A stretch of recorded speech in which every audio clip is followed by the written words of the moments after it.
200 wedding invitations with my farm's address, 200, and I only found out from the florist who called to coordinate the decorations. Imagine the humiliation. My own son, David, and his fiancée, Jessica, had planned their wedding on my property without even asking if it was okay, as if I were invisible, as if my farm were theirs. But that day, as I listened to the florist talk about red roses and ceremony arches, something inside me snapped. I worked for 40 years to buy that land. 40 years as a housekeeper, cleaning other people's homes, enduring humiliations, saving every single penny, and now my own son was treating it as if it were his. I hung up the phone with trembling hands and immediately called the biggest event company in the city. "Are you available on Saturday?" I asked, with a smile they couldn't see. "Perfect. I want to rent my farm for an important corporate event." If they wanted to use my property, they were going to find out it had an owner. For 40 years, I got up at 5 in the morning. 40 years cleaning floors that weren't mine, washing other people's clothes, ironing shirts for men who didn't even greet me when I arrived at their homes. 40 years putting up with disrespect from bosses who treated me worse than their dogs, who yelled at me if I broke a cup, who docked my pay if I was 5 minutes late because of public transportation. All for a dream that seemed impossible, to have my own place in the world. My 74-acre farm on the outskirts of town with its white-painted farmhouse, its mango and avocado trees, that wide porch where I planned to spend my golden years drinking coffee in peace, watching my flowers grow, and listening to the birds sing. I remember the day I saw the ad in the newspaper. Farm for sale, 74 acres, house included. The price seemed like a distant dream, but something inside me told me it was my chance. I worked double shifts for 5 years. I cleaned houses by day and offices by night. My hands were chapped, my back ached, but every dollar I saved brought me closer to my dream. When I finally bought it at 65 years old, I cried like a child. It was mine, every brick, every tree, every square foot of blessed earth. I had paid for every last cent with the sweat of my brow, with tears of exhaustion, with years of my life sacrificed. I held the deed in my trembling hands. My name was right there. Hilda Morales, sole owner. But for my son David and his fiancée Jessica, from day one, it was our family property, as if they had contributed anything more than problems and expenses. They never helped pay a dime for maintenance. They never offered to fix the broken fence or prune the trees, but they showed up every weekend as if they owned the place. They would come over with their friends without warning, have parties late into the night, leave empty bottles all over the house, and expect me to clean up like their personal maid. "Mom, could you make something to eat? More guests showed up than we expected," Jessica would say to me with that fake smile I so detested, as she flopped down on my new hammock like she was the queen of the place. And I, like a fool in love with my children, always obeyed. I cooked for 10, 15 people who didn't even thank me. I cleaned up after their parties, washed their dirty dishes, picked up their messes, always swallowing my pride, thinking it was a matter of family love, that this was how bonds were built, how naive I was all these years, how blind I was not to see how they were systematically using me. That Tuesday morning, I was watering my tomato plants, enjoying the morning silence, when the phone rang for the first time. It was a man with a professional and friendly voice, asking me about the specific details of the event on Saturday. "What event?" I asked, completely confused, with the hose still in my hands. "The wedding of Mr. and Mrs. David and Jessica," he replied with complete ease. "We have your address as the ceremony location and need to coordinate the delivery of the round tables, chairs, tablecloths, and the floral arch for 200 confirmed guests." I felt as if I had been doused with ice water. My legs trembled violently, and I had to sit down on the porch step before I fell. My heart was pounding so hard I thought I was going to have a heart attack right then and there. "There must be a mistake," I muttered, my voice broken. But in the depths of my soul, I knew there wasn't. That was only the first call of a nightmare that was just beginning. Throughout that week, the calls kept coming like daggers straight to the heart. the caterer asking about the 3-course menu they had requested, the DJ consulting about the sound system and the romantic playlist, the photography company confirming the times for family photos. Everyone, absolutely everyone, had the same information saved in their schedules: my address, my farm, my property as the setting for a wedding I didn't even know existed. With every phone call, my heart broke a little more, and anger grew like fire in my veins. How dare they do this? How could they plan the most important day of their lives on my sacred land without consulting me?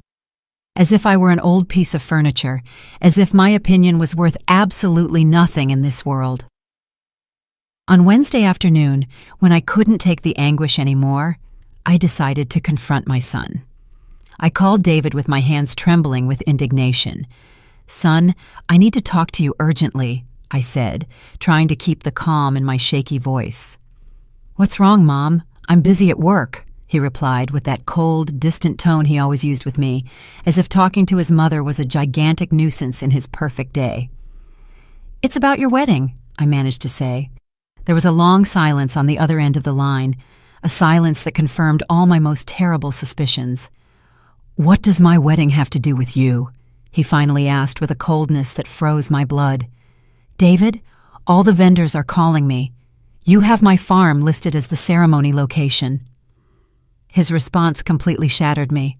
"Oh, Mom, I forgot to mention it to you. But don't worry, it's not going to cost you anything. We're paying for everything. We just need you to have the house ready on Saturday and prepare some food for the family that stays after the party."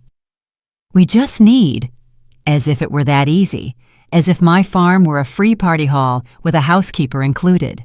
I was speechless with shock, the phone glued to my ear, listening to my own heart break into 1,000 pieces. 40 years of sacrifice summed up in, "I forgot to mention it to you." 200 guests, David, I managed to whisper.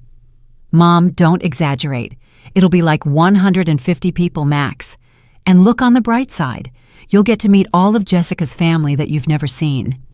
The bright side, as if it were a privilege for strangers to trample my lawn, as if it were a blessing for strangers to use my bathrooms, as if it were a fortune for my house to be filled with people who didn't even know my name. "What if I have other plans for that day?" I asked, my voice a thread. "What plans are you going to have, Mom? Your life is very quiet. Besides, this is important for us. It's our special day. Our special day on my private property. Without my consent, without my participation in the decision." I hung up the phone without saying goodbye. The tears ran down my wrinkled cheeks. But they weren't tears of sadness. They were tears of an anger so profound it burned inside me like volcanic lava. They had crossed a line with no return. They had disrespected me in the cruelest way possible. But as I sat crying in my kitchen, surrounded by the silence of my violated home, an idea began to form in my mind. An idea that made me smile through the tears. An idea that was going to teach them, once and for all, who the real owner of this property was. Early Thursday, I dialed the number for Henry Smith, the owner of Premium Corporate Events, the most exclusive and expensive event planning company in the whole city. "Good morning, ma'am. How can we help you?" he replied with that professional courtesy they only use with clients who pay well. "I want to rent my farm for a corporate event this Saturday," I said with a confidence I didn't know I had. "It's urgent, but I'll pay whatever it takes." There was a moment of surprise on the other end. "This Saturday is very short notice, ma'am. Our corporate events require weeks of planning." "I'll pay double your normal fee," I interrupted. "It's a 74-acre, completely private farm with a colonial house, spacious gardens, and parking for 100 cars. Perfect for an important executive meeting." I could hear how his tone of voice changed. Money always speaks louder than excuses. "Could you give me more details about the event, Mrs. Morales?" "The event is a corporate celebration for international executives. I need maximum privacy and security, no external interruptions." I lied with a naturalness that surprised myself. "Perfect, Mrs. Morales. Could we visit you this afternoon to see the space and sign the contract?" "Of course. And Henry, one more thing. I need you to arrive at exactly 2 o'clock on Saturday afternoon to begin the setup. Punctuality is essential. No problem at all, ma'am. It will be a pleasure to work with you. I hung up the phone, and for the first time in weeks, I felt powerful. For the first time in years, I felt like the owner of my own destiny. They were going to learn, in the most humiliating way possible, that this farm had a name and a last name, Hilda Morales. I spent the rest of the day cleaning every corner of the house with an energy I hadn't felt in decades. I pruned the roses in the garden, swept the porch, polished the floors until they shone like mirrors. If I was going to receive Henry to show him my property, I wanted him to see exactly how beautiful and valuable my farm was. When Henry arrived that afternoon with his assistant, he couldn't hide his admiration. "Mrs. Morales, this place is absolutely spectacular," he said as we walked through the gardens. "How long have you lived here?" 5 years, I replied proudly. "I worked for 40 years to be able to buy it. It's my most precious treasure." His eyes lit up when he saw the real dimensions of the land, the well-maintained house, the absolute privacy. "This is worth a lot more than you think," he commented in a low voice. "You could make a fortune renting it for exclusive events." A fortune! That word was engraved in my mind like fire. We signed the contract that same afternoon. $5,000 for one day's rental. $5,000 that my son and daughter-in-law had never offered to help me with maintenance expenses, but which a private company paid without batting an eye to have access to my property for a few hours. That night, I slept better than I had in months. I finally had control of the situation. I was finally going to show them who was in charge of this house, but what I didn't know was that this was only the beginning of a war they themselves had declared. On Friday morning, I woke up with a strange feeling in my chest.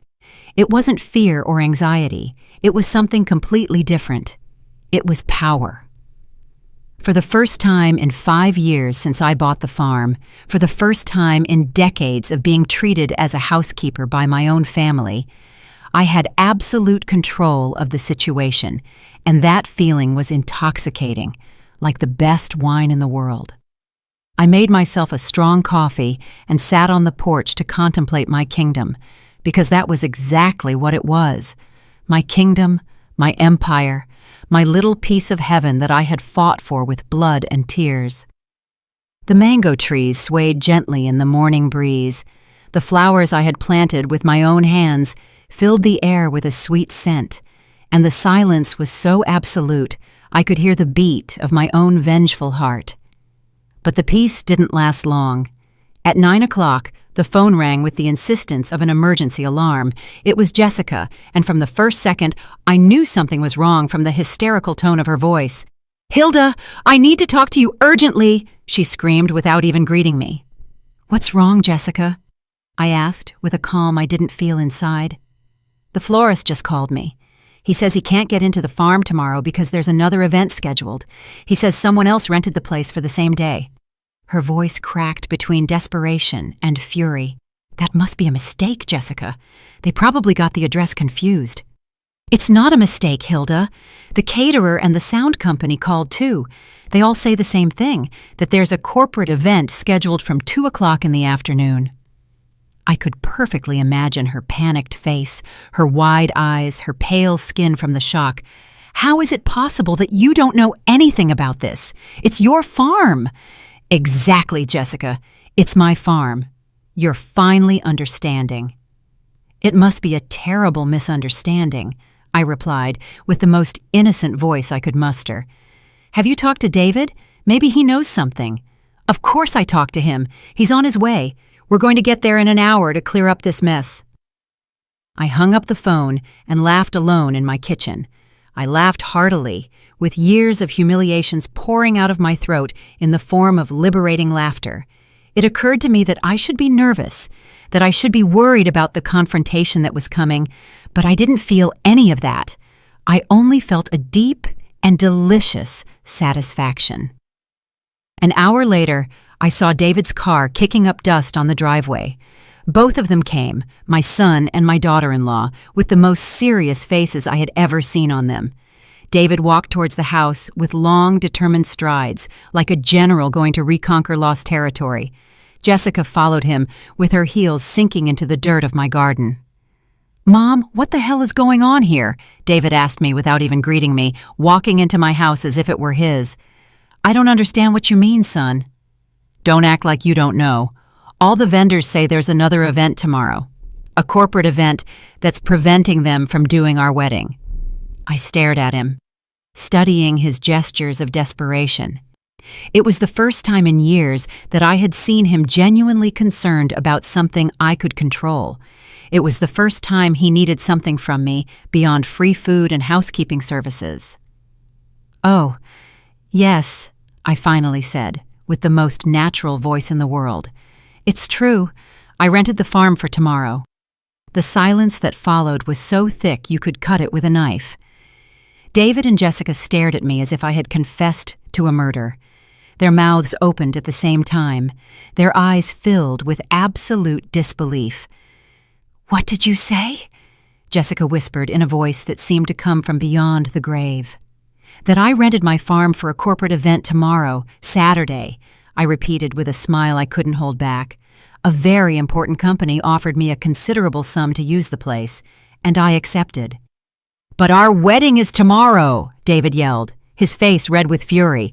"We sent out 200 invitations. People have already RSVP'd. "Well, you should have consulted me before sending out invitations with my address on them," I replied, with a calmness that surprised me. "This is my property, David. Not yours, not Jessica's, not my family's. And I decide what happens here and when." Jessica approached me with eyes full of angry tears. "Hilda, you can't do this to us. It's our most important day. We've been planning this wedding for months." "We've been planning," she says. I repeated her words with sarcasm. "And at what point in those months did it occur to you to ask me if I agreed?" "But you're his mother," she yelled, pointing her finger at me as if I were a criminal. "A mother is supposed to support her son on his wedding day. A son is supposed to respect his mother and not use her property as if it were his own," I retorted, getting up from the chair. David paced my living room like a caged lion. "This is ridiculous. Cancel that corporate event. Tell them there was a mistake, that the place was already booked." "I'm not going to cancel anything, David. I signed a legal contract and they paid me in advance, $5,000, just so you know." "$5,000, Jessica exclaimed, her eyes wide. "We'll pay you that and more to cancel the event." There it was, the desperate offer, the moment they finally recognized that my property had value, that my decision had weight, that I had power over something they needed. "This isn't about money, Jessica," I said, looking her directly in the eyes. "It's about respect, about consideration, about asking me before you decide for me." "Okay, David yelled, exasperated. "We made a mistake. We should have consulted you, but now we need you to help us. We're family." Family. That word they always used when they needed something from me. That magic word that was supposed to erase all the humiliations, all the disrespect, all the times they had treated me like a housekeeper in my own house. "Family," I repeated slowly. "The same family that shows up at my house without warning. The same family that has parties on my property without asking. The same family that sent out 200 invitations with my address without consulting me if I agreed." Jessica began to cry with real tears of desperation. "Please, Hilda, I'm begging you. Cancel that event. We'll do whatever you want. We'll pay you monthly rent for the farm. We'll help you with expenses, whatever it takes, but please don't ruin our special day." For a moment, seeing her tears, feeling the genuine desperation in her voice, I was about to give in. For a moment, the loving mother I had been all my life wanted to come out and rescue her son from this disaster. But then I remembered the exact words David had said to me on the phone. "I forgot to mention it to you, but don't worry, it's not going to cost you anything." I forgot, as if it were a minor detail, as if my life, my property, my feelings were so insignificant they could be forgotten without consequences. "It's too late," I finally told them. "The corporate event is tomorrow at 2 in the afternoon. You'll have to find another place for your wedding." And without saying another word, I walked out of the house and went to the garden, leaving them alone with their desperation and disbelief. But this was just the beginning of the lesson they had to learn. I left them in the living room screaming like angry children while I watered my plants with the tranquility of a nun in prayer. I could hear their desperate voices filtering through the open windows. "It's revenge!" Jessica yelled. "She's crazy!" David replied. "We have to do something. Let's call a lawyer. This can't be legal." But no matter how much they screamed, no matter how much they threatened, I knew something they didn't. I had every right to win. This was my farm, bought with my money, with the deed in my name. I could do with it exactly what I wanted, and what I wanted was to teach them the most expensive lesson of their lives. When they finally left the house, David's face was purple with rage. "This isn't over, Mom," he yelled from the car. "We're going to find a way to fix this mess you caused." "Caused," he said. "I caused the mess by defending my property. They didn't cause anything by using it without permission." "And you better hope those corporate people don't show up tomorrow," Jessica threatened, sticking her head out the window. "Because if you ruin our special day, I swear you'll never see your grandchildren again." The grandchildren. The final card. The lowest emotional blackmail they could use. But not even that hurt me anymore. Not even that scared me. They drove away, kicking up a cloud of dust that dirtied my freshly watered flowers. I watched them go down the dirt road until they disappeared completely. And then I sat on the porch and cried. But I didn't cry from sadness. I cried from relief, from liberation, from a strange happiness I hadn't felt in decades.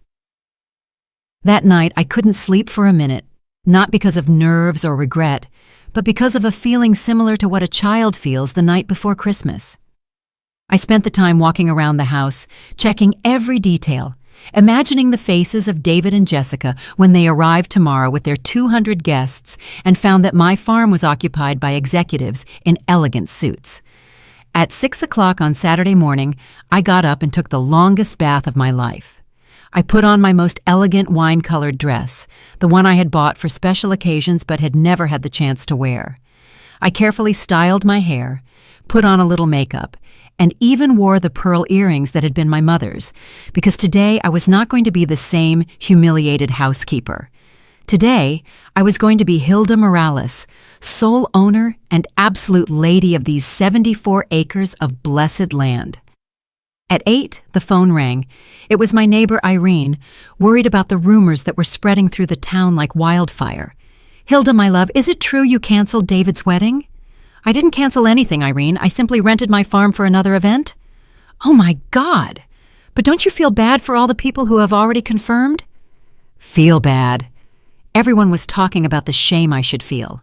No one was talking about the shame they should have felt for using my property without consulting me. "They should feel bad for disrespecting their mother," I replied with a firmness that surprised me. "But everyone in town already knows about the wedding, Hilda. People bought gifts, took the day off. Some people even asked for time off from work to go." Every word from Irene was like a dagger to my resolve, because she was right. There were innocent people who were going to be affected by my decision. For a moment I hesitated. For a moment I thought about calling Henry and canceling the corporate event. But then I remembered something I had forgotten in the midst of all the crisis. For 5 years since I bought the farm, David and Jessica had done the exact same thing. They had invited people without consulting me, had parties without telling me, had used my property as their private backyard. "Irene," I said, with a certainty that came from the depths of my soul, "for 5 years I've been the uninvited hostess of my son's parties. For 5 years, I've cooked for his friends. I've cleaned up after their celebrations. I've been treated like a housekeeper in my own house. Today, for the first time, I'm going to be the owner of my own place." At 10 in the morning, the first wedding vendors started to arrive. The florist showed up with his truck full of red roses and white carnations. But when he saw the private corporate event signs that Henry had put up early, he stood at the entrance not knowing what to do. I was on the porch, having my morning coffee, watching the first act of the drama I had orchestrated unfold. The florist saw me and walked towards me with a look of total confusion. "Ma'am, I'm here for the decoration of Mr. and Mrs. David and Jessica's wedding, but I see there's another event." "Indeed," I replied with the calmest voice in the world. "Today, I have a corporate event scheduled from 2 in the afternoon. The farm is not available for the wedding." "But ma'am, I have a signed contract. They're going to pay me $3,000 for this decoration."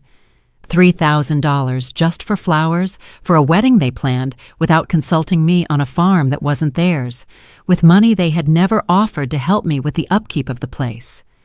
"I'm very sorry, but you'll have to talk to the contracting parties. I didn't sign any contract for the wedding." The caterer arrived with 2 trucks full of elegant food. The sound company arrived with giant speakers. The photographer arrived with his professional cameras. One after another, all the vendors found out the same reality. The farm was occupied by another event, and the wedding would have to find another place. At 11:30, Henry arrived with his premium corporate events team, 25 people dressed in black, moving with the precision of a symphony orchestra. In 1 hour, they transformed my garden into an elegant outdoor ballroom with round tables, white tablecloths, sophisticated centerpieces, and a stage for corporate presentations. "Mrs. Morales," Henry said to me, admiring the result, "your farm is perfect for this type of event. If you're interested, we could set up a monthly contract. We have clients who would pay very well for a place this exclusive." A monthly contract, regular income, financial independence. For the first time in my life, my farm was not only my home, but also my source of income. At 12 o'clock, the wedding guests began to arrive. Elegant cars, entire families dressed up, women in party dresses and men in dark suits, all following the directions on the invitations that led them directly to my main entrance. And I was there on my porch, dressed like a queen, watching as each car stopped, confused by the corporate event signs, watching as the families got out of the cars and looked around without understanding what was happening. Watching as, little by little, a crowd of lost guests formed at the entrance to my farm. Some approached me to ask, "Excuse me, ma'am, do you know where David and Jessica's wedding is?" "I'm afraid it can't be held here today," I replied courteously. "The farm is rented for a corporate event." The confused faces turned to surprise, then to indignation. "But how is that possible? We received the invitation with this address." "You'll have to talk to the bride and groom. I'm just the owner of the place." At 2 o'clock, the executives for the corporate event arrived. 50 impeccably dressed men and women in new cars, treating me with the respect and courtesy that a successful businesswoman deserves. "Mrs. Morales, thank you so much for allowing us to use your beautiful property," the CEO told me, shaking my hand with genuine admiration.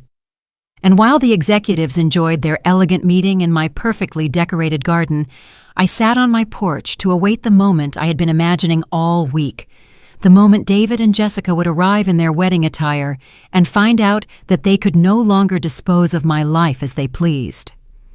At 2:30 in the afternoon, just as the executives were starting their corporate presentation in my garden, I saw a caravan of white cars decorated with silver ribbons appearing on the dirt road.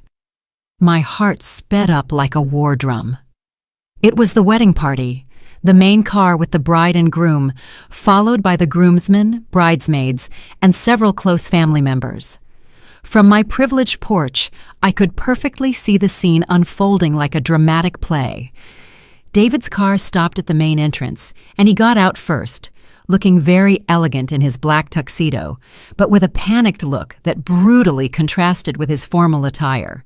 Jessica got out after him, and I must admit she looked beautiful in her ivory wedding dress, with that endless train and that veil that had cost more than I earned in 3 months when I was a housekeeper. But her beauty completely vanished in the face of the absolute horror she had on her face when she saw the reality of my garden. 50 elegantly dressed executives occupied the round tables she had dreamed of for her wedding. A corporate presentation was being projected on the giant screen where the wedding altar should have been. The professional sound system amplified the voices of the presenters where the promises of eternal love should have resonated. "This can't be happening," Jessica screamed, with a desperation that was heard above the corporate murmur. "This is our day. This is our wedding." But her screams were lost in the air because the executives were completely focused on their event, oblivious to the matrimonial drama unfolding a few feet away. David ran towards the house like a man possessed, the tails of his tuxedo flying behind him. "Mom, Mom, get out here immediately!" he yelled from the foot of the porch with a fury I had never seen in him. "You have to stop this right now! You have to kick these people out of here!" I slowly got up from my rocking chair, smoothed out my wine-colored dress, and walked to the porch railing with the dignity of a queen receiving her rebellious subjects. "Good afternoon, David. You look very elegant in that tuxedo." "This is no time for jokes, Mom. There are 100 guests waiting outside. The church already confirmed they can't change the ceremony to another location. Jessica's whole family traveled from out of town." "What a shame," I replied, with a tranquility that infuriated him even more. "You should have thought about all that before using my property without my consent. Mom, please, I'm begging you. Cancel that corporate event. Tell them there was a family emergency." Jessica ran over with her wedding dress lifted so she wouldn't trip, with real tears running down her perfectly made-up cheeks. "Hilda, please, I'll give you $10,000 right now, $20,000, whatever you want, but help us." $20,000, 4 times more than the corporate company was paying me, 4 times more than they had ever offered to help me with the upkeep of the farm, money that appeared magically only when they needed me desperately. $20,000, Jessica, I repeated slowly. Where are you going to get $20,000 right now? From our savings for the honeymoon, from the money we had for the down payment on the new house. I don't care, just help us. It was fascinating to see how the money they had never had to treat me as the owner of the house appeared instantly when they needed me as a wedding savior. The problem isn't the money, I told them with a firmness that surprised me. The problem is that I signed a legal contract. Those executives paid me in advance and trusted my word. To hell with your word, David exploded, completely losing his composure. We're your family. We should be your priority. Family. That magic word they used when they wanted to manipulate my feelings. That word that was supposed to erase 40 years of ignored sacrifices. Family, I repeated, with a smile I couldn't control. The same family that for 5 years has used my farm as their personal backyard. The same family that has never asked me if I agree with their plans. But this is different, Mom. This is our wedding. It's the most important day of our lives. And my farm is the most important achievement of my life, I replied, walking down the porch steps one by one. For 40 years I worked to buy it. 40 years cleaning other people's homes, enduring humiliations, saving penny after penny, and you've treated it as if it were yours. Just then, Henry, the corporate event planner, arrived, walking elegantly towards us with a professional smile. Mrs. Morales, I apologize for the interruption, but we wanted to thank you personally for this extraordinary place. The executives are delighted with the privacy and beauty of the setting. David looked at him as if he were the devil himself. You have to get out of here immediately. This place is reserved for our wedding. Henry looked at me confused, waiting for my explanation. Henry, this is my son and my daughter-in-law. It seems there was a misunderstanding with the dates. A misunderstanding? Jessica yelled, her voice breaking. It was no misunderstanding. She rented the farm knowing perfectly well that it was our wedding day. Henry frowned, beginning to understand the family situation unfolding in front of his professional eyes. Mrs. Morales, he said with all the diplomacy possible, if there is a family conflict, we could consider moving our event to... There is no conflict, I interrupted him firmly. You have a signed and paid contract. Your event continues exactly as planned. Henry's face showed respect and admiration. In the business world, a given word and a signed contract were sacred. Perfect, Mrs. Morales.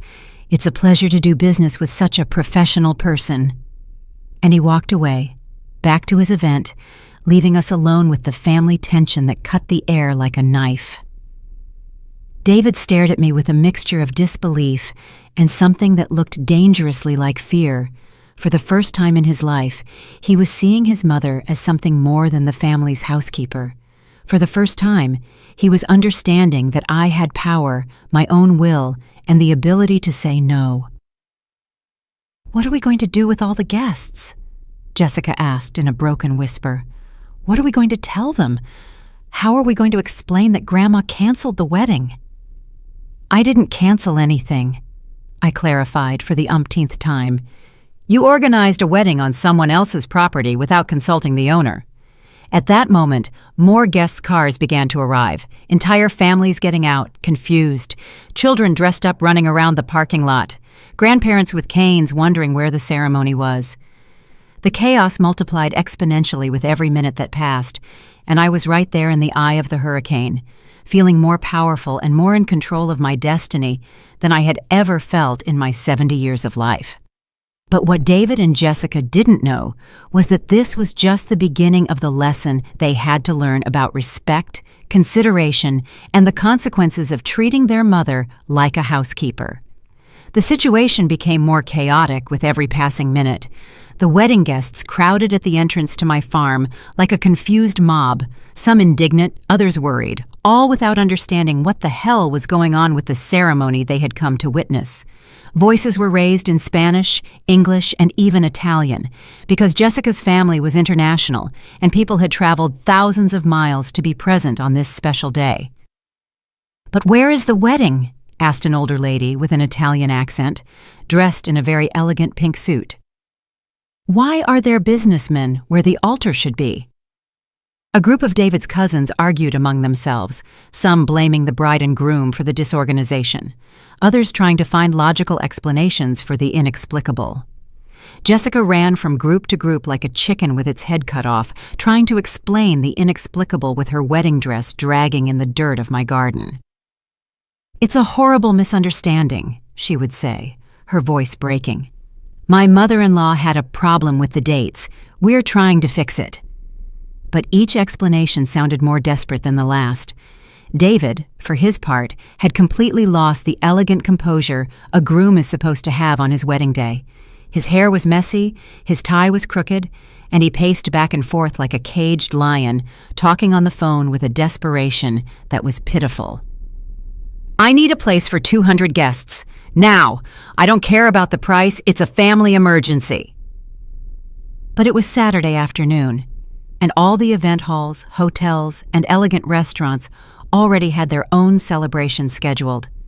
No one could accommodate 200 guests at the last minute, especially not for a complete ceremony with decorations, sound, and catering. Meanwhile, I remained on my porch as a privileged spectator of the most satisfying play of my life. The executives of the corporate event continued with their meeting, completely oblivious to the family drama unfolding a few feet away, focused on their business presentations and professional networking. From time to time, a wedding guest would approach me directly to ask what was happening. "Excuse me, ma'am, do you know where the ceremony will be held?" "I'm afraid you'll have to ask the bride and groom," I would reply with the most polite courtesy. "I am only the owner of the farm, and today it is rented for a corporate event." The look of confusion on each person's face was a masterpiece. They didn't understand how the groom's grandmother could not know anything about her own son's wedding. They didn't understand how it was possible that there was another event in the same place and on the same date. They didn't understand anything, and that confusion was exactly what I had planned. At 3:30 in the afternoon, Father Thomas, the priest who was going to officiate the ceremony, arrived. He was an older man, about 60, with that infinite patience that priests develop after decades of dealing with family dramas. He got out of his black car, saw the chaos, approached David directly, and put a hand on his shoulder. "Son, explain to me what's going on here." David completely broke down in the presence of Father Thomas. It was as if the figure of religious authority made him revert to the Catholic boy he had been, the boy who didn't dare to lie in confession. Father, my mom rented the farm for another event. We didn't know.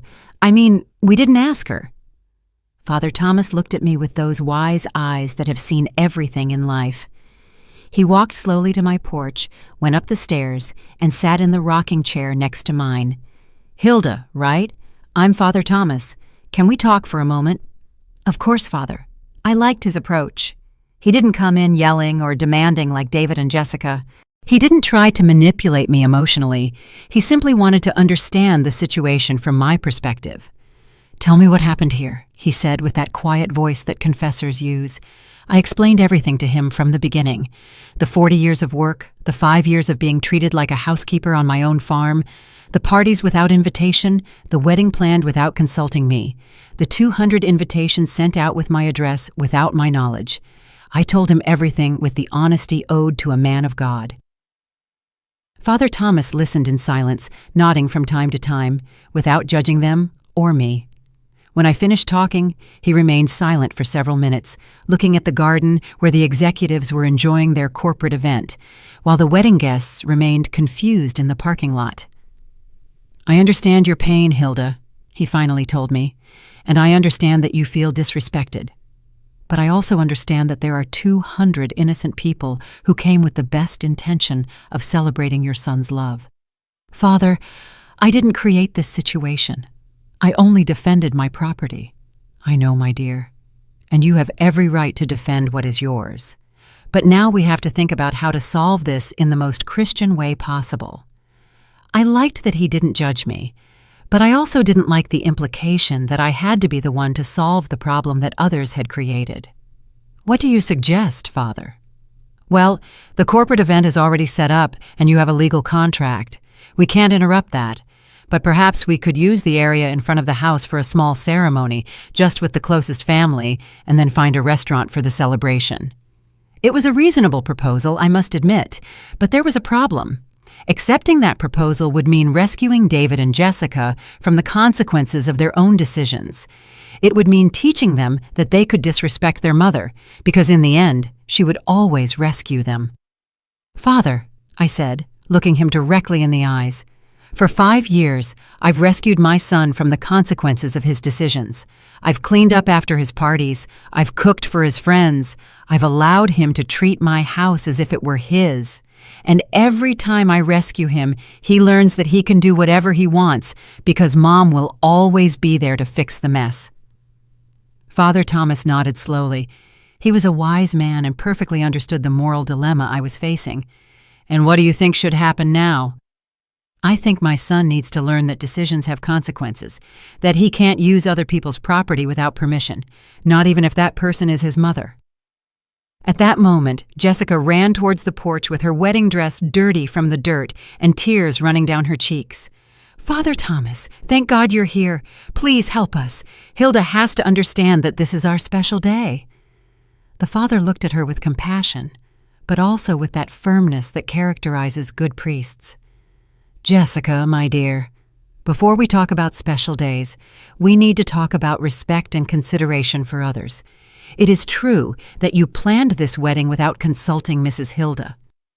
Jessica fell silent with her mouth open, not knowing what to say, because the truth was indefensible, and she knew it. "It's just that we thought she was family. We didn't think it was necessary." "You didn't think it was necessary to ask the owner if you could use her property?" the priest insisted, with that infinite patience that disarms more than any shouting. "But we've always used the farm for our celebrations," Jessica exclaimed desperately. "There's never been a problem before." "That's the problem, my dear," Father Thomas replied. "The fact that there's never been a problem doesn't mean there hasn't been a lack of respect." And at that moment, seeing Jessica's face confronting the truth in front of a man of God, I knew that someone else finally understood my point of view. Someone else saw what I had been feeling for 5 years, being treated like a housekeeper in my own house. But the lesson was just beginning. Father Thomas stayed with us for a whole hour, mediating between the desperation of the bride and groom and my unshakable determination. It was like a spiritual referee in the strangest ring in the world, a 70-year-old grandmother against her own son on his wedding day. But while we were talking, something incredible began to happen. The executives from the corporate event began to notice the drama unfolding a few feet from their professional meeting. At first, they tried to politely ignore it, but it was impossible not to see a bride in a white dress crying uncontrollably while 200 confused guests filled the parking lot of my farm. Henry, the event planner, discreetly approached where we were. "Mrs. Morales, I apologize for the interruption again, but my clients are asking if they can help in any way. They see the family situation and feel bad about occupying the place on such an important day." For the first time since all this chaos began, I felt a pang of something akin to regret. These elegant professional executives were showing more consideration for an unknown family than my own son had shown towards me for 5 years. "It's very kind of you, Henry, but you have a paid and planned event. You shouldn't worry about our family matters." "Well, if you change your mind, we'll be here until 6 o'clock this evening. After that, the place is completely free." 6 o'clock this evening. That meant they could technically have some kind of nocturnal celebration after the executives left. It was a possibility I hadn't considered, and I saw Jessica's eyes light up with desperate hope when she heard those words. "Did you hear that, Hilda?" she asked me, her voice broken but hopeful. "We could have the ceremony after 6. We could have a candlelit evening wedding. It would be even more romantic." "Jessica," I replied gently, "the problem isn't the schedule. The problem is that you never asked me for permission to use my property." David then approached, and for the first time since this whole crisis began, he didn't have a look of fury on his face, but of something that looked dangerously like humility. "Mom," he said in a voice I hadn't heard since he was a child. "You're right. We made a horrible mistake. We disrespected you in the worst way possible." I remained silent, waiting to see if there was more than a superficial apology dictated by desperation. "We should never have taken it for granted that we could use your farm without asking. We should never have sent out invitations with your address without consulting you. And we should never have treated you as if you were our employee instead of treating you as the owner of the house you are." His words sounded sincere, but I had heard apologies before. Whenever he needed something from me, David knew exactly what to say to soften my mother's heart. "And what will you do differently if I give you another chance?" I asked him directly. "We'll pay you monthly rent for using the farm on weekends," he replied immediately. "We'll consult you before making any plans that involve your property, and we'll treat you with the respect you deserve as our mother and as the owner of this house." Monthly rent, prior consultations, respect as the owner of the house. All the things I had wanted for 5 years, and which appeared magically only when they needed me desperately. "How much monthly rent?" I asked, more out of curiosity than real interest. $1,000 a month, he replied without hesitation. "And we'd take care of all the maintenance expenses, gardening, repairs, utilities whenever we're here. $1,000 a month plus expenses. $12,000 a year that they had never offered before, that appeared as if by magic when they needed me. Jessica then approached and knelt in front of my rocking chair, with her wedding dress spread over the porch planks like a white cloud. "Hilda, please, I swear to God we will never disrespect you again. I swear you'll be treated like the queen of this house, as you deserve to be treated." It was a powerful image. The daughter-in-law who had treated me like a housekeeper for 5 years, kneeling in front of me in her wedding dress, begging for forgiveness. It was the validation I had been waiting for decades without even knowing it, but I also knew something they didn't. Promises made in moments of desperation are rarely kept when the crisis passes. The $1,000 a month would become, "This month is tough, Mom." The prior consultations would become, "We forgot to mention it to you."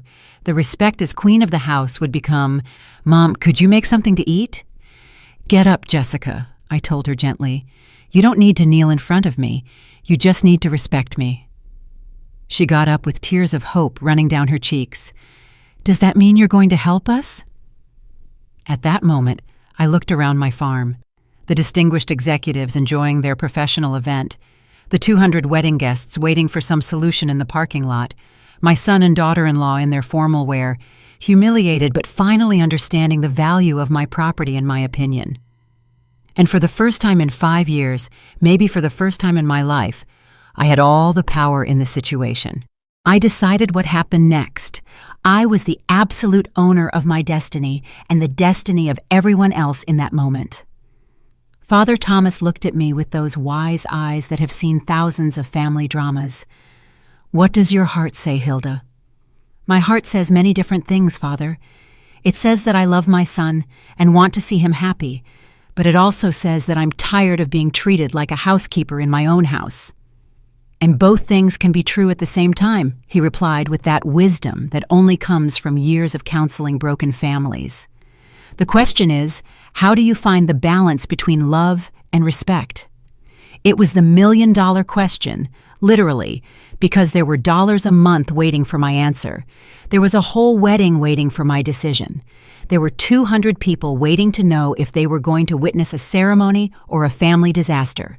And while everyone waited for my answer, a completely new idea began to form in my mind. An idea that no one had considered, not even myself until that moment. An idea that would change everything forever. The idea that formed in my mind was so simple and so perfect that I was surprised I hadn't thought of it before. I slowly got up from my rocking chair, walked to the edge of the porch, and looked at everyone waiting for my decision. David in his wrinkled tuxedo, Jessica with her wedding dress dirty from the dirt, Father Thomas with his infinite patience, the 200 confused guests, and the executives who were trying to focus on their meeting despite the family drama. "You're right," I finally said, in a voice that sounded stronger than I expected. "There are 200 innocent people who came with good intentions to celebrate your love, and it's true that they deserve to witness a ceremony, not a family disaster." Jessica's eyes shone with renewed hope. "Does that mean you're going to help us?" "It means I'm going to do something better than help you," I replied, with a smile that came from my soul. "I'm going to teach you how to organize an event the right way."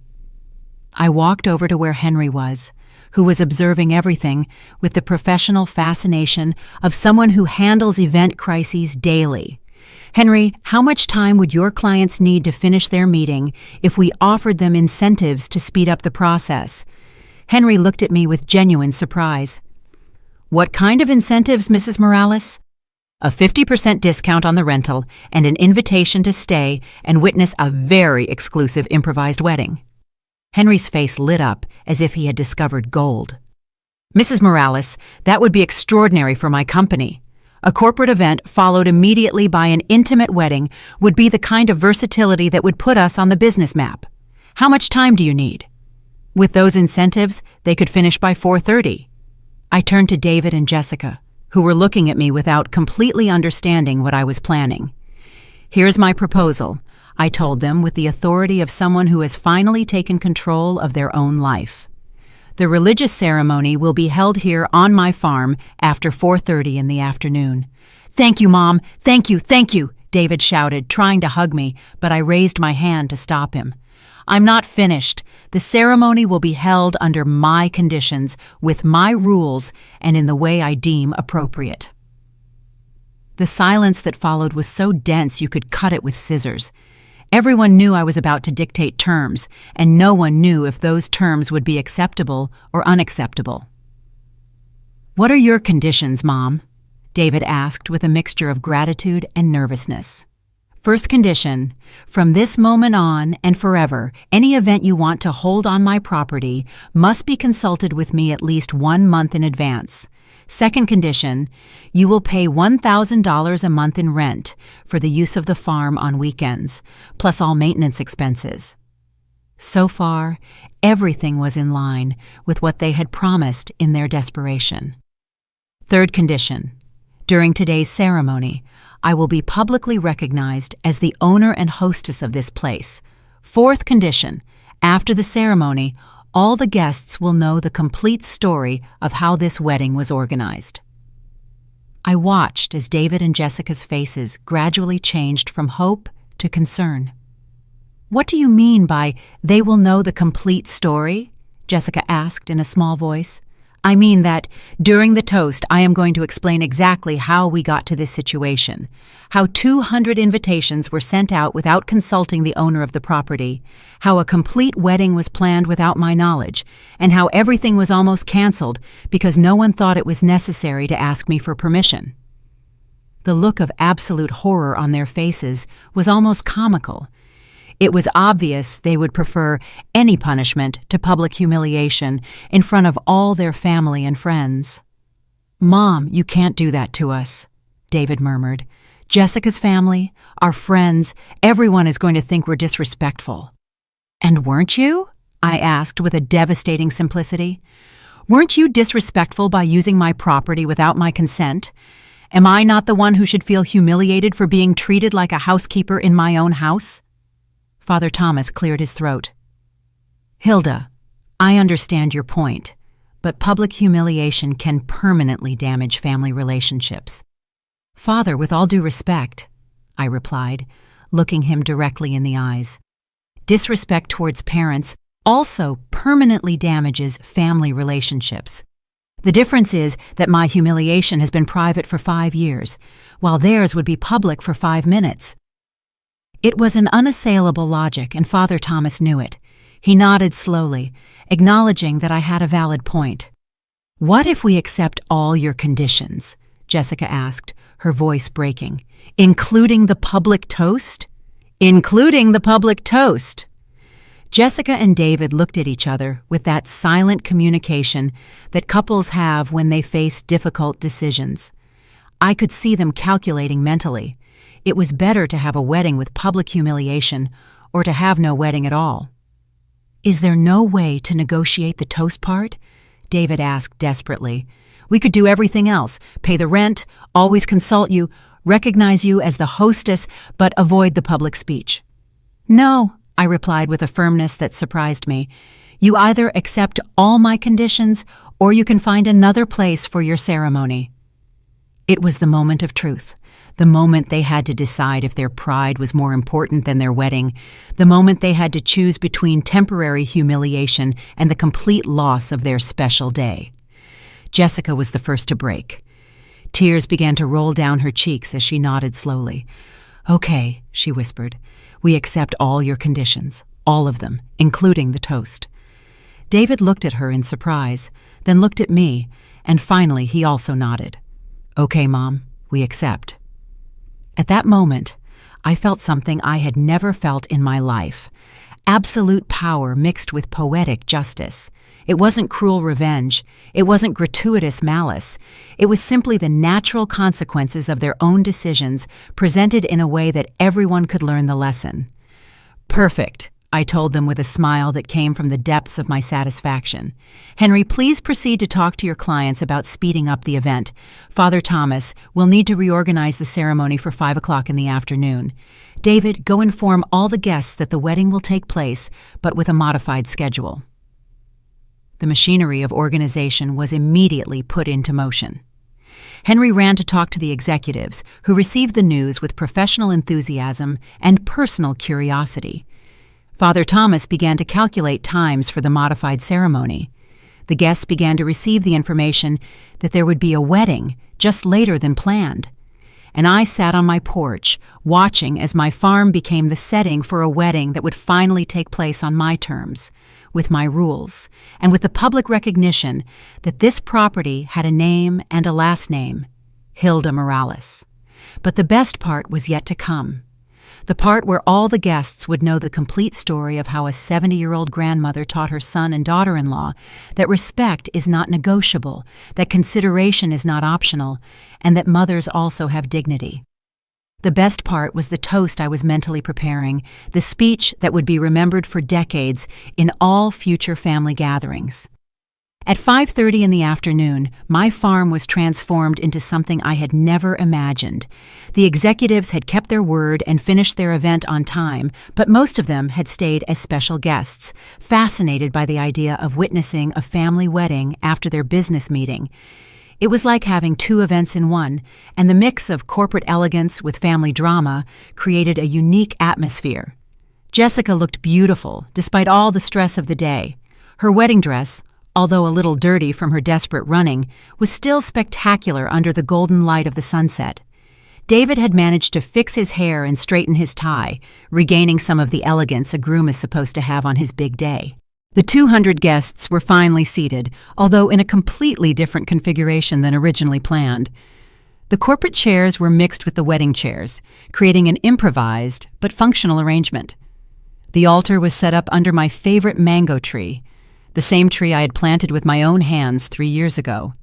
Father Thomas, with that adaptability that priests develop after decades of unexpected ceremonies, had managed to create a solemn and beautiful atmosphere despite the extraordinary circumstances. His voice resonated clear and strong as he read the marriage vows that would unite my son and daughter-in-law for a lifetime. But while I listened to the promises of eternal love, I was focused on the moment that would come after. The toast. The moment when the whole family, all the friends, all the guests would know the complete story of how we had gotten here. When Father Thomas pronounced the final words, "You may kiss as husband and wife," the applause was deafening. 200 people celebrating triumphant love, corporate executives mingling with emotional family members, an explosion of joy that filled my garden with a wonderful energy. Henry then approached with a glass of champagne in his hand and a wireless microphone. "Mrs. Morales, it's time for your toast as hostess." My heart began to beat faster. This was the moment I had been waiting for, the moment of absolute truth.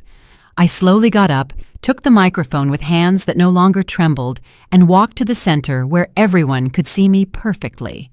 The silence gradually spread until 200 people were looking at me with expectation, waiting for the emotional words that the groom's mother typically says in these moments. "Good evening, everyone," I began with a voice that sounded stronger and more confident than it had ever sounded. "I'm Hilda Morales, David's mother and the owner of this beautiful farm where we are celebrating today." The applause was immediate and warm. So far, everything sounded completely normal. "I want to thank you all for joining us on this very special day, although I must confess that I found out there would be a wedding here in the exact same way you did, by invitation."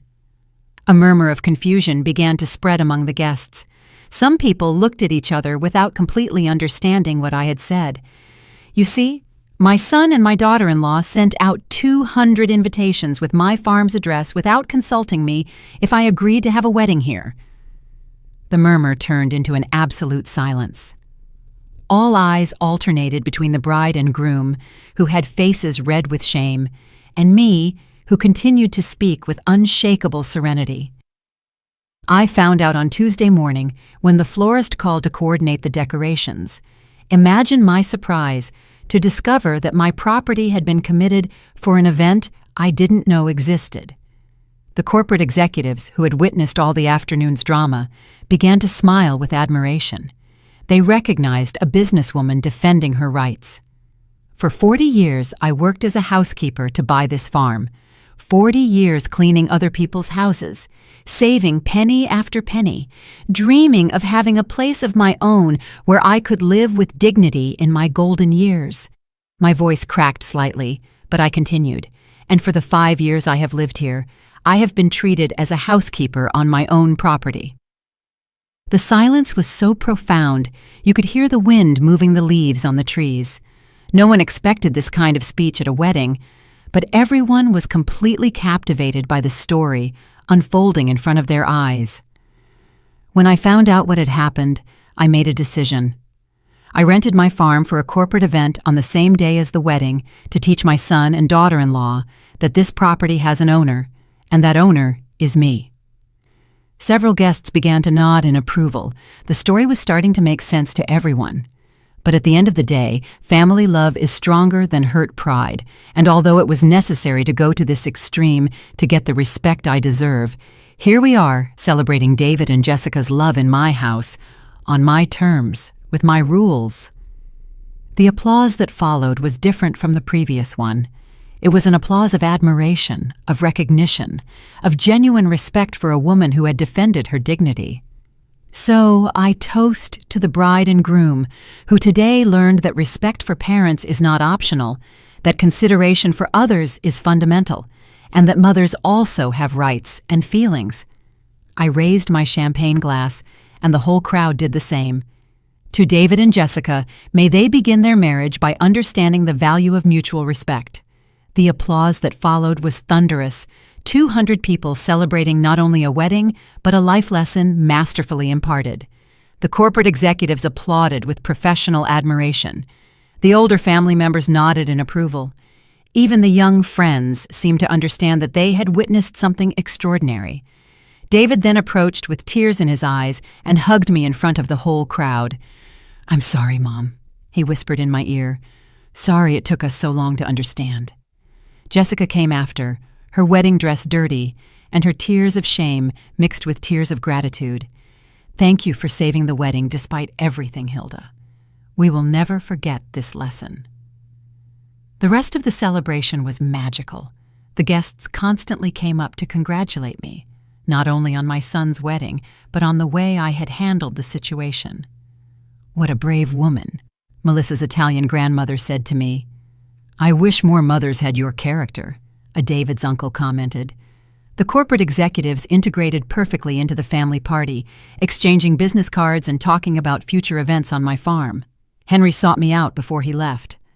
"Mrs. Morales, after what I witnessed today, I want to offer you an exclusive contract. Your farm and your personality are exactly what our most demanding clients are looking for." When everyone was gone and I was left alone, cleaning up the last details, I sat on my porch and looked at the stars beginning to appear in the night sky. In my hands, I held two things I hadn't had when I woke up that morning: a contract to turn my farm into a prosperous business and the absolute respect of my family. But the most important thing I had was something that could not be touched or measured: the certainty that I would never again allow anyone, not even my own son, to treat me as less than I am. The certainty that Hilda Morales was not just the self-sacrificing mother, not just the complacent grandmother, not just the family's housekeeper. Hilda Morales was the owner of her own destiny, the lady of her own house, the author of her own story. And that story had just begun the most beautiful chapter of all, the chapter where I finally respected myself enough to demand that others respect me too. At 70 years old, I had learned the most important lesson of my life, that love without respect is not true love, and that teaching respect, even if it is painful, is the greatest gift a mother can give her children. 6 months have passed since the most talked about wedding in town, and my life has changed in ways I never imagined. Every morning, I wake up on my farm with a feeling I didn't know before. The feeling of being completely in control of my own existence. The events business has flourished beyond my wildest dreams.